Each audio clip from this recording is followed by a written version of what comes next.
Greetings, everybody, and today is Friday, so I wish you a blessed Friday, the end of the week. You made it again, and we're definitely one step closer to getting through this, and so I hope that you have a great weekend and a blessed weekend. Today we close out the week with Psalm 127, and this is a song of ascent that Solomon wrote. And before we do that, though, we're going to look at the last of our stained glass and our etched glass in the narthex. And I'm going to, pardon me for, again, moving the camera, but this one is, Jesus has risen, he has ascended, the Spirit of the Lord has come upon the church. And then these last four depict the life of the church. And so you see a church building, you see people at the bottom here, and there are, this is a depiction of, the church in the world in which we live, which is made up of word and sacrament. So you have the sacrament of baptism, the sacrament of the Lord's Supper, and down there you have the Word, and then the resurrection of all the saints to be taken with God in glory, and these two depictions are symbolic of that happening in our lives. I mean, that is the end goal, right? I mean, it's why we are the church, because of what Jesus Christ has done for us and the promise that he gives us that one day we will be with him in paradise. And so we look forward to that day. Some days we wish it were coming sooner than others, but for the most part, we continue to be the church at large. And certainly, with these words of Psalm 127, you kind of get a glimpse as to why we need that to be so, why this end part is so important to us, because we need the Lord.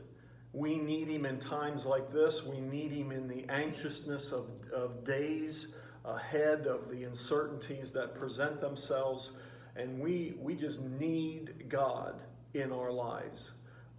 You're witnessing that all across the world.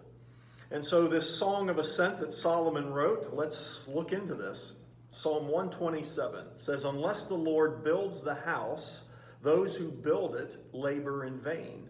Unless the Lord watches over the city, the watchman stays awake in vain. It is in vain that you rise up early and go late to rest, eating the bread of anxious toil, for he gives to his beloved sleep. Behold, children are a heritage from the Lord, the fruit of the womb a reward. Like arrows in the hand of a warrior are the children of one's youth. Blessed is the man who fills his quiver with them. He shall not be put to shame when he speaks with his enemies in the gate."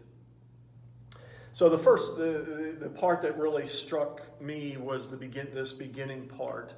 Unless the Lord builds the house, those who build it, labor in vain. We need God. We need the Lord. It is the assurance of a beloved sleep. There's some of you out there that haven't been sleeping well. It's hard because anxious days like these cause that to happen. But when we try to handle this on our own, when we try to be the church on our own to a world that is confused and stressed and anxious, all we're doing is just laboring in vain. When we try to do this without without the Lord's help, without the Lord's presence. It is all in vain. And where you see that in this world in which we live, without God, this is what we get: the chaos and the uncertainty of life. But with the Lord, there is nothing we can't get through. And unless the Lord builds the house, those who build it labor in vain. It is God who is going to get us through this. We cannot do this on our own. We cannot be the church on our own. It has to be God. That's why this is so important, that the Word and the sacraments, that we pay attention to those and we partake of those and we dig into those often, because it is those things that sustain us and help us and that give us a hope and a strength to carry on, because the goal is to be with Him forever. And like I said in the beginning, sometimes you want that to happen now more than ever. But we don't know. The only thing we know is that we can't do this without Him. And so if you're one of those that are trying, I implore you today to really re-examine that and take these words of Solomon to heart.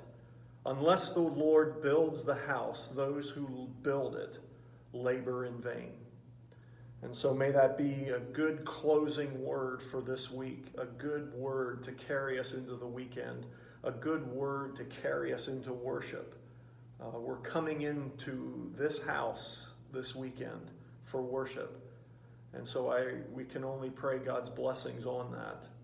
And so wherever you are, however you're watching this, have a blessed day. And please, in whatever capacity you can, be a blessing to those around you.